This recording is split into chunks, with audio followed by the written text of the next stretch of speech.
নমো বুদ্ধায়। আপনাদের সবাইকে আমার চ্যানেল মাইন্ড লোটাসে স্বাগত জানাই। যে সময়ে সমগ্র সংসার ঘুমিয়ে থাকে ওই সময়ে একজন সন্ন্যাসী জেগে থাকেন। আপনি হয়তো এই কথাটি শুনে থাকবেন, কিন্তু আপনারা কি এই কথাটির সঠিক অর্থ জানেন? আসলে কোন সময়ের কথা বলা হয়েছে? এখানে ব্রহ্ম মুহূর্তের কথা বলা হয়েছে। ব্রহ্ম মুহূর্তের অর্থ হল ভোর 3টে থেকে সকাল 6টার মধ্যের সময়। আপনারা এতদিন ব্রহ্ম মুহূর্তে জাগার উপকারিতা শুনে থাকবেন। আপনারা কি জানেন এই সময়ে ঘুম থেকে ওঠার ফলে লোকসানও হতে পারে? একটি ছোট্ট কাহিনীর মাধ্যমে এই কথাটি আপনাদের বোঝানোর চেষ্টা করব। কোনো একটি গ্রামে একজন কৌতূহলী ব্যক্তি বাস করত। তার ভিতরে এতটাই কৌতূহল ছিল যে সে যা কিছু শুনত সেই বিষয় সম্বন্ধে গভীরে জানার চেষ্টা করত। একবার ওই ব্যক্তির সাথে একজন সন্ন্যাসীর দেখা হয়, যার কাছ থেকে সে ব্রহ্ম মুহূর্তের কথা জানতে পারে। সে জানতে পারে ব্রহ্ম মুহূর্তে জ্ঞানীজন জেগে থাকে আর মূর্খ ব্যক্তিরা ঘুমিয়ে থাকে। আর তারপর থেকে ওই কৌতূহলী ব্যক্তিটিও ব্রহ্ম মুহূর্তে ওঠা শুরু করে। ওই ব্যক্তি পেশায় একজন কাঠুরিয়া ছিল। সে ভোর ভোর উঠে পড়ত আর কাঠ কাটতে চলে যেত। প্রথম 2-4 দিন সে বড়ই উৎসাহের সাথে এই কাজটি করতে থাকে, কিন্তু তারপরেই তার সাথে কিছু অদ্ভুত ও অন্যরকম ঘটনা ঘটতে থাকে।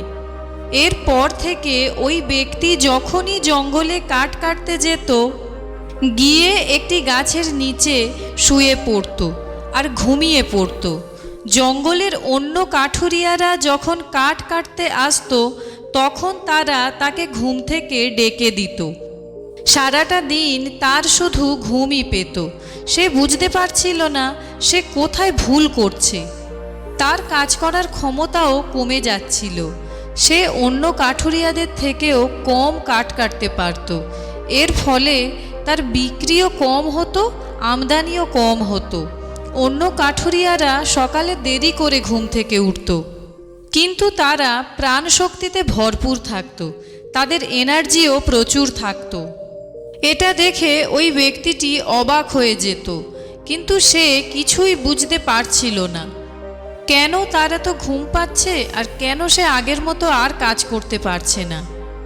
একদিন সে ওই সন্ন্যাসীর সাথে দ্বিতীয়বার দেখা করে আর জিজ্ঞাসা করে, হে মহাত্মা, আমি প্রতিদিন ব্রহ্ম মুহূর্তে ঘুম থেকে উঠছি, কিন্তু আমার মধ্যে তো কোনো পরিবর্তনই হচ্ছে না।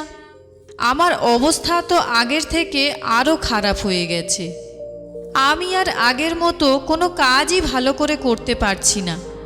আমি আর ভালো রকম অর্থ উপার্জন করতে পারছি না। এখন আমি কি করব? কৃপা করে আমার সমস্যার সমাধান করে দিন। ওই সাধু মহাত্মা কিছুটা অবাক হয়ে ওই ব্যক্তিকে জিজ্ঞাসা করেন, তুমি সকালে উঠে কি করো? ওই ব্যক্তি বলে, আমি সকালে উঠেই কাঠ কাটতে জঙ্গলে চলে যাই। এবার মহাত্মা ওই ব্যক্তিকে জিজ্ঞাসা করেন, একটা কথা বলো, কি উদ্দেশ্যে তুমি ব্রহ্ম মুহূর্তে ওঠা শুরু করলে?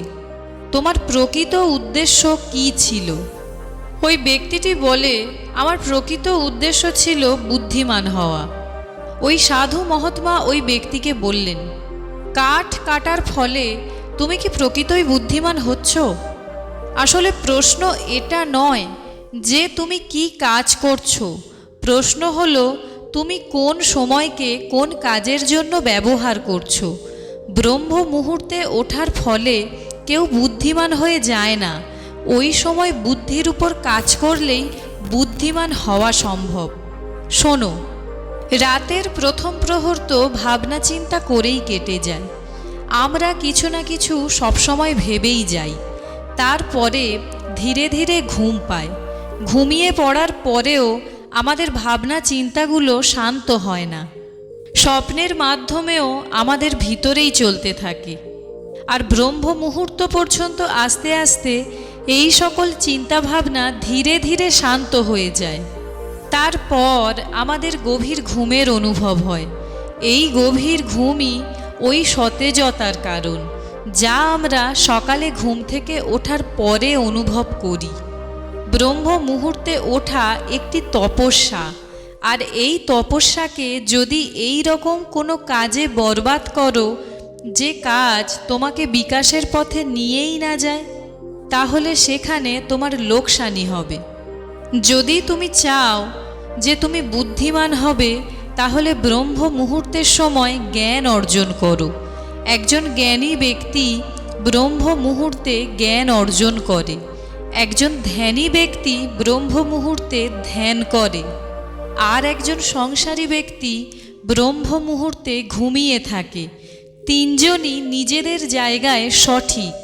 যদি তুমি ব্রহ্ম মুহূর্তে উঠে পড়ো, তাহলে কিছু সার্থক করো। কোনো কিছুর জন্য এই অমূল্য সময়কে নষ্ট করো না। ওই জিজ্ঞাসু ব্যক্তি বলে, ধন্যবাদ মহারাজ, আমি বুঝতে পেরেছি আমি কি ভুল করছিলাম। আর একটি প্রশ্ন আমার আছে, আমি কি এই ব্রহ্ম মুহূর্তের সময়ে ধ্যান করতে পারি?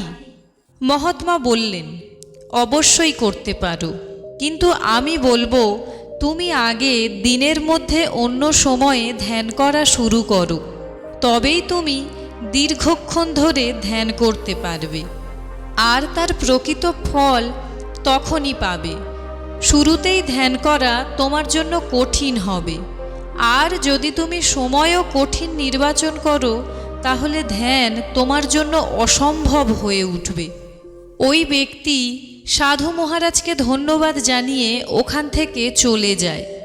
এই কাহিনী থেকে আমরা কি কি শিখি? প্রথম কথা, ব্রহ্ম মুহূর্তে উঠে যা খুশি করা উচিত নয়, সেই কাজই করা উচিত যা তোমার ঘুমের থেকেও অধিক আবশ্যক। দ্বিতীয় কথা, যদি ধ্যানও করতে না পারো, তাহলে ওই সময়ের উপযোগ ঘুমের জন্য করো, কারণ ওই সময়ের ঘুম সবথেকে গুরুত্বপূর্ণ হয়, আর ওই সময় আমাদের কোনো স্বপ্নও আসে না। তৃতীয় কথা, যদি প্রথমে ধ্যান শুরু করতে চাও, তাহলে তা দিনের অন্য কোনো সময়ে করো, যার ফলে তোমার ধ্যান করার অভ্যাস আগে তৈরি হবে এবং তার সঠিক ফল তুমি পাবে। তুমি সকাল, সন্ধ্যা, রাত যে কোনো সময় ধ্যান করতে পারো। এই তিনটি কথা আমরা এই কাহিনী থেকে জানতে পারি। বন্ধুরা, গল্পটি কেমন লাগলো তা কমেন্টে অবশ্যই জানাবেন।